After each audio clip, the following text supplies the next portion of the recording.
میں اور میرا ایک بھینسا۔ مجھے درخت پر بیٹھے شام ہو گئی تھی، مگر یہ بلا کسی طرح بھی ٹلتی نظر نہیں آ رہی تھی۔ جنگلی بھینسا مسلسل درخت کے چکر کاٹ رہا تھا۔ میں اس انتظار میں تھا کہ بھینسا تھک کر یہاں سے چلا جائے گا تو میں نیچے اتروں اور اس ونوسی جنگل سے نکلوں۔ مجھے درخت پر بیٹھے شام ہو گئی تھی، مگر یہ بلا کسی طرح بھی ٹلتی نظر نہیں آ رہی تھی۔ جنگلی بھینسا مسلسل درخت کے چکر کاٹ رہا تھا۔ میں اس انتظار میں تھا کہ بھینسا تھک کر یہاں سے چلا جائے گا تو میں نیچے اتروں گا اور اس ونوس جنگل سے نکلوں گا۔ ادھر بھینسا اس انتظار میں تھا کہ یہ نیچے اترے تو وہ اپنے نوکیلے سنگوں اور کھڑوں سے میرا بھرتا بنا دے۔ میرا پیشہ چڑیا گھروں کو جانور مہیا کرنا ہے۔ میرے ایک دوست نے مجھے خرگوشوں کے ایک نایاب جوڑے کے بارے میں اطلاع دی جنہیں اس نے اس جنگل میں دیکھا تھا۔ کافی دنوں سے میرے ہاتھ کوئی بڑا شکار نہیں لگا تھا اور میری جیب بالکل خالی ہو چکی تھی۔ میں نے سوچا کہ چلو خرگوش پکڑ کر میں کچھ رقم کما لوں۔ چنانچہ میں آج صبح ان خرگوشوں کی سنگل لینے جنگل میں آیا تھا۔ اپنا کھانے پینے کا سامان اور خرگوش پکڑنے کے بعد کے پھندے وغیرہ میں ایک بڑے درخت کی کھوہ میں چھپا دیے تھے اور خود خرگوش کی کھوج میں نکل پڑا، مگر ایک تنگ سی بگنڈی پہ میرا سامان خرگوش کے بجائے اس جنگلی بھینسے سے ہو گیا۔ یہ اس طرح اچانک میرے سامنے آیا کہ میرے لیے چھپنا ممکن نہ رہا۔ اگر میں بھاگ کر فوراً ایک قریبی درخت پر نہ چڑھ جاتا تو یہ بھینسا یقیناً مجھے گرا کر اپنے کھروں سے کچل دیتا۔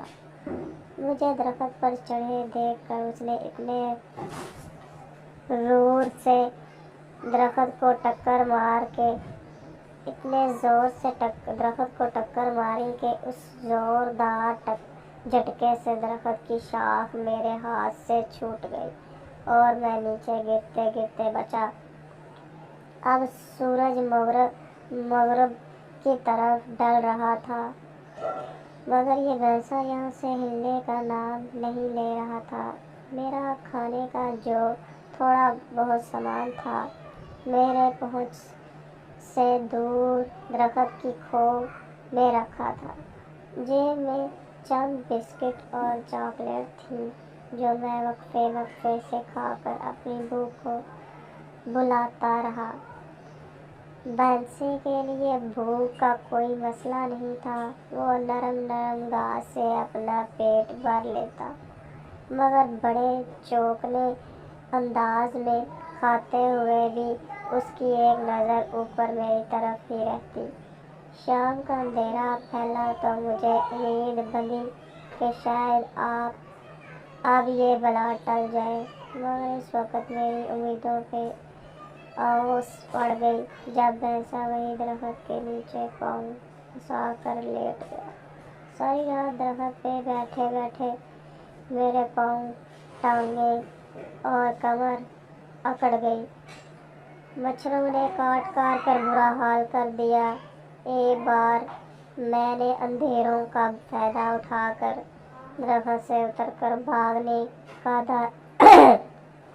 کا ارادہ کیا، مگر پٹھوں کی ذرا سی کھڑکھڑاہٹ ہوئی تو بھینسا چوکنا ہو گیا۔ اس لیے میں نے درخت پر بیٹھے رہنے میں ہی عافیت جانی۔ صبح کا اجالا ہوا تو میں نے سکون کیا سانس لیا۔ پیاس سے حلق خشک ہو گیا تھا، بھوک کے مارے پیٹ میں چوہے دوڑ رہے تھے۔ پھر ہلکی ہلکی دھوپ نکلی تو مجھے اونگ آ گئی۔ اور میں درخت کی شاخوں سے لیٹ کر لپٹ کر سو گیا۔ اونکھ کھلی تو دیکھا بھینسا نیچے موجود نہیں تھا۔ مارے خوشی کے میرے منہ سے جاگ نکل گئی۔ میں نے ادھر ادھر نگاہیں دوڑائی، ارد گرد بھینسے کا کوئی نام و نشان نہ تھا۔ جلدی سے نیچے اترا اور جنگل سے باہر جانے والے راستے کی طرف دوڑ لگا دی۔ میں جلد سے دوڑ جانا چاہتا تھا، مگر بھاگتے ہوئے میں پیچھے مڑ کر بھی نہ دیکھ رہا تھا کہ کہیں بھینسا پیچھے تو نہیں آ رہا ہے۔ اسی گھبراہٹ میں ایک گڑھے کھڈے میں گرتے گرتے بچا۔ یہ گڑھا میرے جیسے ہی کسی شکاری نے کسی جانور کو پھانسنے کے لیے کھود رکھا تھا۔ گڑھا اوپر سے بڑی مہارت سے جھاڑ جھکار سے ڈھکا ہوا تھا۔ جیسے ہی میرا پاؤں گڑھے میں پڑا، میں نے قریب ہی آگی ہوئی ایک مضبوط جھاڑی کو پکڑ لیا اور میں گڑھے میں گرنے سے بچ گیا۔ ابھی میں اس حادثے سے سنبھلا ہی تھا کہ مجھے اپنے پیچھے کسی کے بھاگنے کی آوازیں سنائی دیں۔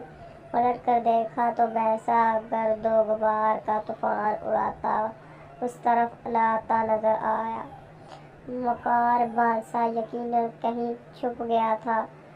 مجھے درخت سے اترتے دیکھ کر اس نے خاموشی سے میرا پیچھا کیا اور اب موقع دیکھ کر مجھ پر حملہ کرنا چاہتا تھا۔ جیسے ہی بھینسا بھاگتا ہوا میرے قریب پہنچا اور ایک زوردار ٹکر مار کر مجھے گرانا چاہا، میں پھرتی سے ایک طرف ہٹ گیا۔ بھینسا اپنے ہی چونک میں آگے نکل گیا اور پھر زوردار آواز سے گڑھے میں جا گرا۔ اس کے گرنے سے جو دھماکہ ہوا، اس سے آس پاس کی زمین ہل گئی۔ گڑھے سے مٹی کا ایک طوفان سا اٹھا۔ میں نے اطمینان کا سانس لیا اور اس درخت کی طرف چل پڑا جہاں میری چیزیں رکھی ہوئی تھیں۔ بھینسے سے مجھے کوئی غرض نہیں تھی، کیونکہ کوئی بھی چڑیا گھر بھینسے کا خریدار نہیں تھا۔ میرا کام بس اتنا تھا کہ گڑھا کھودنے والے شکاری کو بھینسے کے گڑھے میں گرنے کی خبر دے دوں، تاکہ وہ اس کے ساتھ ہی آ کر اس خونخوار بھینسے کو سبق سکھائے کہ کسی کو بلا وجہ تنگ کرنے کا کیا انجام ہوتا ہے۔ سائرہ جیبیں، اس سبق سے ہمیں یہ حاصل ہوتا ہے کہ ہمیں جانوروں کا شکار نہیں کرنا چاہیے اور عقل کا استعمال کرتے ہوئے ہم بڑی سے بڑی مصیبتیں کا سامنا کر سکتے ہیں۔ ملتے ہیں نیو ویڈیو میں، تب تک اللہ حافظ۔